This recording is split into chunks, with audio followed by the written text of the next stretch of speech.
Bismillahirrahmanirrahim. Assalamualaikum warahmatullahi wabarakatuh. Perkenalkan, nama saya Cucu Neni Mulyani dari KRSA NPM 182151119, mata kuliah Seminar Pendidikan Matematika.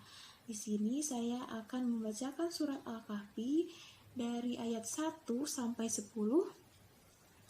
Nah, sebelum membacakan surat Al-Kahfi, saya akan menjelaskan mengenai yang pertama, yaitu keutamaan. Yang kedua, ada kandungan surat Al-Kahfi. Yang ketiga, ada asbabun nuzul surat Al-Kahfi. Nah, surat Al-Kahfi adalah salah satu surat dalam Al-Quran yang memiliki banyak kelebihan dan keutamaan.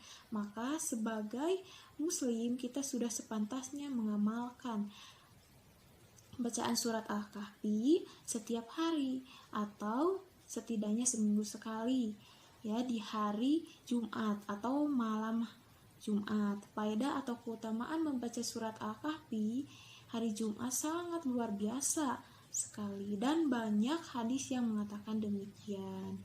Nah, saya akan menjelaskan yang pertama, yaitu keutamaan membaca surat Al-Kahfi. Di antaranya, keutamaan membaca surat Al-Kahfi adalah membaca pada hari Jumat atau malam Jumat yang memberikan banyak hikmah. Kenapa demikian? Karena malam atau hari Jumat adalah hari yang lebih mulia dibandingkan dengan hari-hari lain, bahkan lebih mulia dibandingkan dengan hari raya Nahar atau hari fitrah. Nah, berikut beberapa hadis Rasulullah Shallallahu Alaihi Wasallam tentang keutamaan membaca surat Al-Kahfi pada hari Jumat. Yang pertama, ada memberikan cahaya. Nah, hadisnya, barang siapa yang membaca surat Al-Kahfi saat malam Jumat, jadi dipancarkan sinar untuk dia sejauh pada dianya serta Baitul Atiq. Tersebut dalam Sunan Ad-Darimi nomor 3273.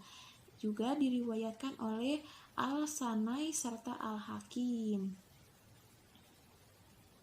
Yang kedua, yaitu dikaparahkan dosa antara dua Jumat. Nah, hadisnya, siapa yang membaca surat Al-Kahfi hari Jumat sebelum keluar imam, dikaparahkan dosanya antara Jumat dan disampaikan cahayanya hingga Baitul Atiq. Hadis ini disebutkan oleh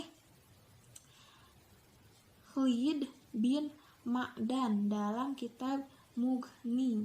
Ya, yang ketiga, yaitu aman dari dosa selama 8 hari dan aman dari dajjal.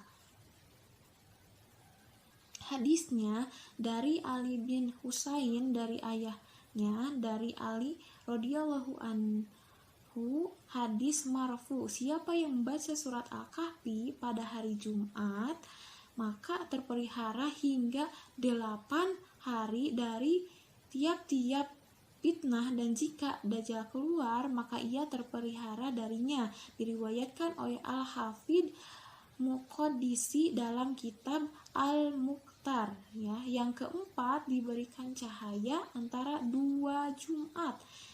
Hadisnya yaitu hadis Abi Sa'id Al-Khudri radhiyallahu anha, bahwa Nabi Shallallahu Alaihi Wasallam bersabda bahwa sungguh siapa saja yang membaca surat Al-Kahfi pada hari Jumat, niscaya diberikan cahaya baginya dari nur di antara dua Jumat. Yang kelima, yaitu diberikan cahaya di hari kiamat serta diampunkan dosa. Keutamaan lain membaca surat Al-Kahfi adalah diberikan cahaya di hari kiamat kelak dan diampuni dosa-dosanya. Yang dimaksud dengan dosa-dosa di sini adalah dosa kecil, sementara dosa besar harus melalui tobat nasuha.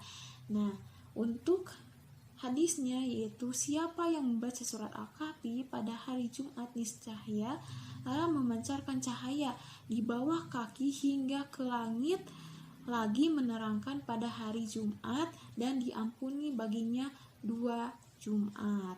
Yang keenam yaitu terpelihara dari fitnah Dajjal, yaitu hadisnya berkata Samurah bin Jundub bersabda Rasulullah Shallallahu Alaihi Wasallam, siapa saja yang membaca 10 ayat surat Al-Kahfi secara hafalan niscaya tidak memberi mudarat baginya oleh Dajjal.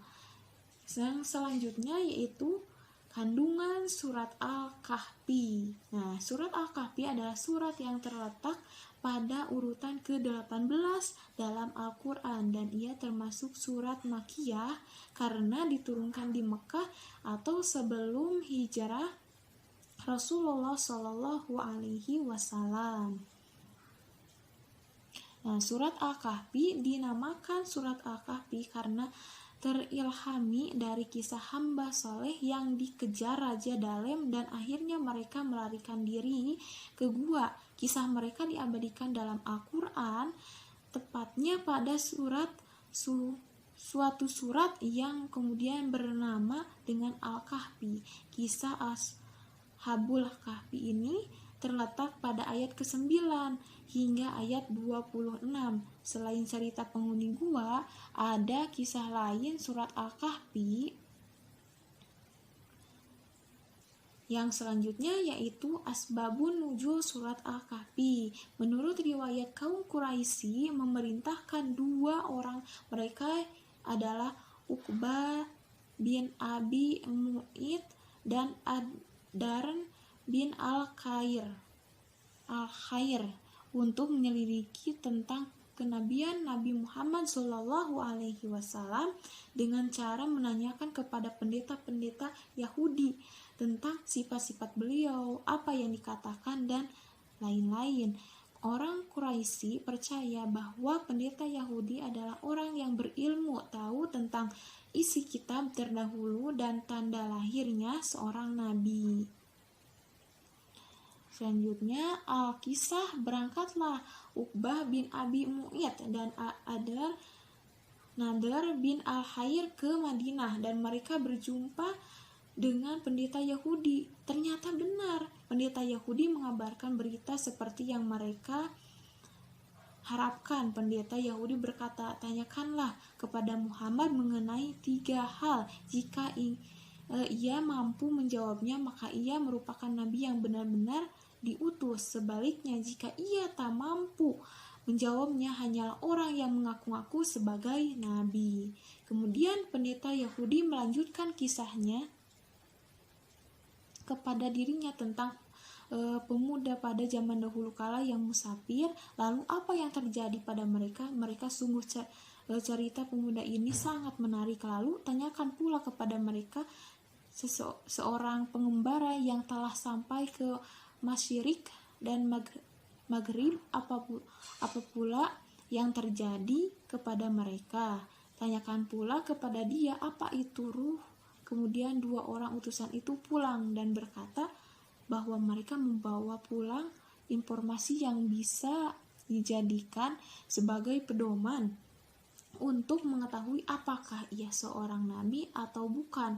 Setelah tiba di hadapan Rasulullah Shallallahu Alaihi Wasallam, mereka langsung menanyakan 3 pertanyaan, sebagaimana yang telah diberikan oleh pendeta.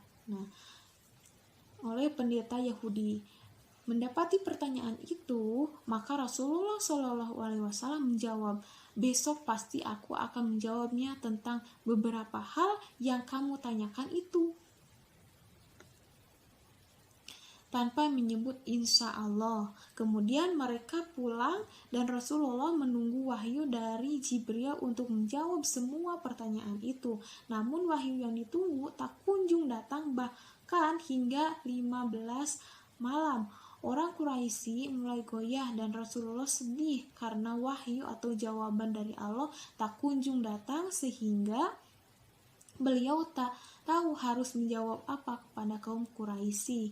Namun pada malam berikutnya Jibril turun membawa wahyu, yaitu Quran surah Al-Kahfi ayat 6 yang di dalamnya menegur agar kemurungan Rasulullah SAW dan menerangkan tentang pemuda Al-Kahfi. Surat Al-Kahfi ayat 9 sampai 26, seorang pengembara. Quran surat Al-Kahfi ayat 83 sampai 101 dan tentang ruh. Quran surat Al-Isra ayat 85. Jadi inilah kisah dibalik sebagai diturunkan surat Al-Kahfi yang di dalamnya ada syarat hikmah. Itulah dari penjelasan mengenai asbabun nuzul surat Al-Kahfi.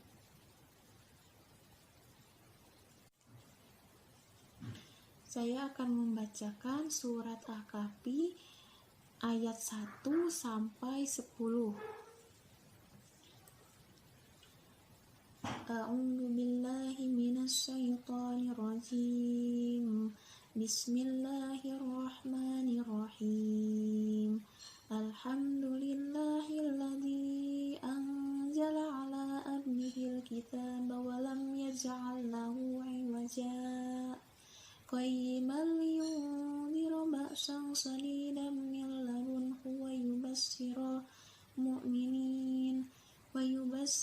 mu'minina alladzina ya'maluna as-solihati anna lahum ajran hasana makisina fihi abada wa yunziral ladzina qalu ittakhadallahu walada ma lahum bihi min ilmin wala li abaihim kaburas kalimatan takhruju min afwahihim yaquluna illa kadhiba fala'allaka bahi'un nafsaka ala asharihim illam yu'minu bihadzal hadisi asafa inna ja'alna ma'alal ardi zinatan laha linabluwahum ayyuhum ahsanu amala wa inna laja'iluna ma 'alaiha sa'idan zurja am hasibta anna ashabal kahfi warraqimi kanu min ayatina ajaba